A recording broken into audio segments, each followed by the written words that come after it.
Click like on that. Welcome back to your Feel Good Breakfast Show, Expresso. It's a Monday morning, the start of a brand new week. You know, around about this time, we talk all things relationship. Now, we're celebrating all things diversity and culture, with Heritage Day being commemorated in Mzansi tomorrow. And of course, it's safe to say that now more than ever, we don't live in a homogenous society. There's all kinds of cross-cultural, multicultural relationships taking place, and families steadily becoming the norm. Those are the kind of families that we are getting used to. So today, we're asking, are you and your partner in a multicultural relationship? Are you navigating raising a multicultural family? Well, the Relationship Architect Shelley Lewin is here in the building to help us discuss this very hot topic, and we'd love to hear from you as well. So all questions and comments are very welcome. You can pop them over on our Facebook page and we will engage with you. Expresso Morning Show, SABC3. Thank you so much for joining us, Shelley. Oh, pleasure. Thanks for having me back again.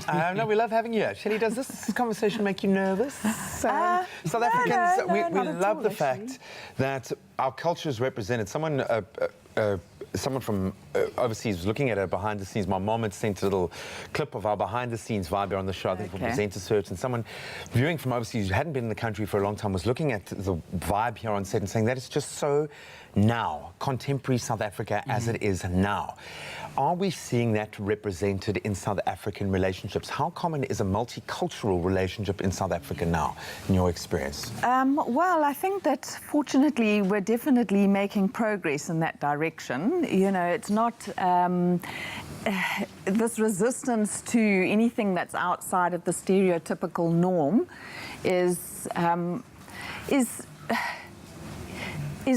becoming very old-fashioned, let's put it, very old school, you know? And I think that in this day and age, that people want to experience different cultures and enjoy different cultures. Yeah. And what do you think is by and large, the reason why some people still see it as something controversial to see cross-cultural relationships? Well, you know, no one is born a bigot. No one is born intolerant of people that are different to them.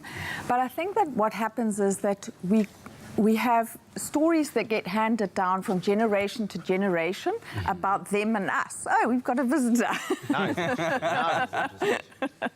And these stories that get handed down from them, about them and us, and it creates a resistance to embracing people that are different. And then you'll have one experience and you'll be like, yes, that's not what I had in, you know, it confirms, there's that confirmation bias, it confirms what I've been told about them. Yeah. And we don't, if it's different to us, there's some fear involved, and it's learned behavior. It's also a tale as old as time. The great Bard has even written about these things, and we're not just talking about race, but there any difference in culture, difference in religion, in star-crossed lovers, we'll find a way, but it is difficult when the rest of your family doesn't support it, when it's different. We fear change, we fear anything different. Is it more difficult to maintain a romantic connection when you do have those other pressures in that space? Or is a relationship just as tricky regardless of the space that you're playing in? Multicultural relationships are easy, said no one ever. Oh, So I think it's only easier from the point of view that there's an understanding of the customs, maybe the values, the traditions of that culture, so that may be easier.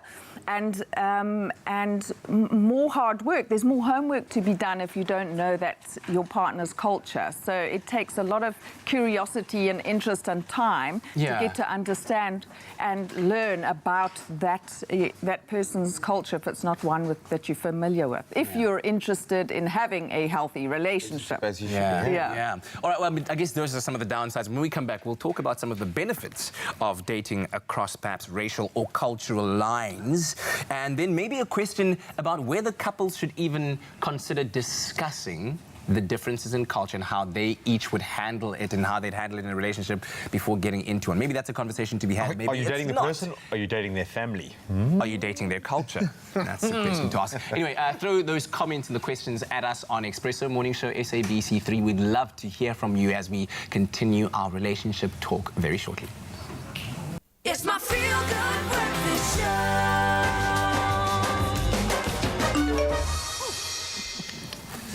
Welcome back to it. Yeah, Monday mornings have never been so heated. We're having great discussions with Shelley Lewin off camera, and we're going to continue that right now. We're talking about relationships, and especially when it comes to cross-cultural, cross-racial, interreligious relationships, everything that crosses boundaries of the norm and how you go about handling it at home, how you should handle it. Let us know. Ask us those questions and throw those comments at us on Expresso Morning Show SABC3. That's our Facebook page. So earlier on, we talked about the downsides, I guess, handling family dynamics and the expectations from two different sides of traditional families, non-traditional families. But let's talk about the benefits of being in a cross-cultural, or let's call it an interchange relationship. A modern. Is there like a broad term to define these? Well, I Is there can a clinical speak from term? Yeah. experience. So on a lighter note, I can speak from experience just to say that, so I'm Christian and I married a Jewish man. And one of the benefits is that we never argue about who we're spending Christmas with and who we're spending Pesach and Rosh Hashanah with. But the downside of that is obviously then that because he didn't grow up experiencing the magic of Christmas, it's like a non-event for him. Yes. You know, so that's, but to be more serious, the benefit I would say is that you really get to see and experience a different perspective completely. You know, when we were chatting off camera, is that you really do get to understand someone else's world completely, and it may be completely different. There's a lot of assumptions that happen when people are in the same culture as you. Completely. Will we blindly follow dogma? There are a lot of pitfalls, but that could be a much broader conversation. I also, to a certain extent, am experiencing this with my child, and I love the fact that he is learning things that I could have never have taught him, that he will know that I'm not the beginning and the end of everything that he needs to know.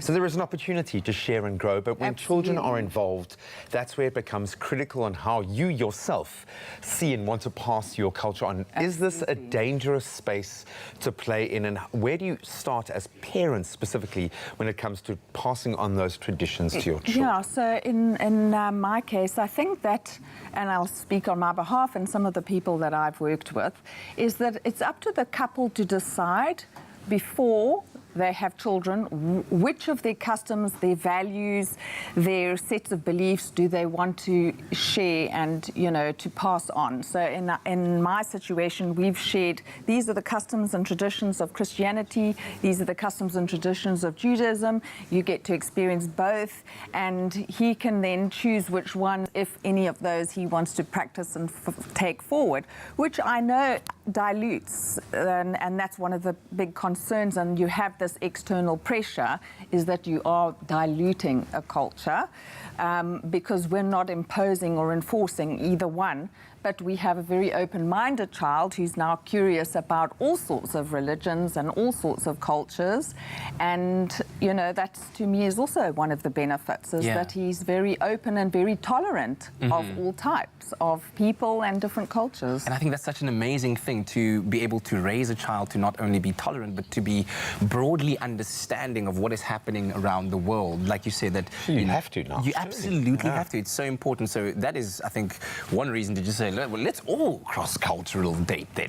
But as we've said earlier on, there are some downsides to it, and it could result in conflict. So with that said, a lot of external pressure and conflict comes from the families that don't want that dilution. You know, and also that feel very strongly about maintaining and upholding certain customs and traditions in their family. So what do you say? How do you handle with this? Yeah, what do you say to your parent, the grandparent in the mix, or even if kids aren't in the mix? What do you say when that pressure? You say, thank you, I really appreciate your opinion, and we will do what works best for us and our family.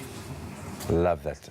You are the architect. You are the architect of the relationship. Require. Thank you so much. And if you're looking for Shelley's details and you're looking to follow her on social media, at Coaching to Love is where we can find you on social media. And thank you once again for joining us. We really do appreciate it. Hopefully that was an insightful conversation for you on this Monday morning.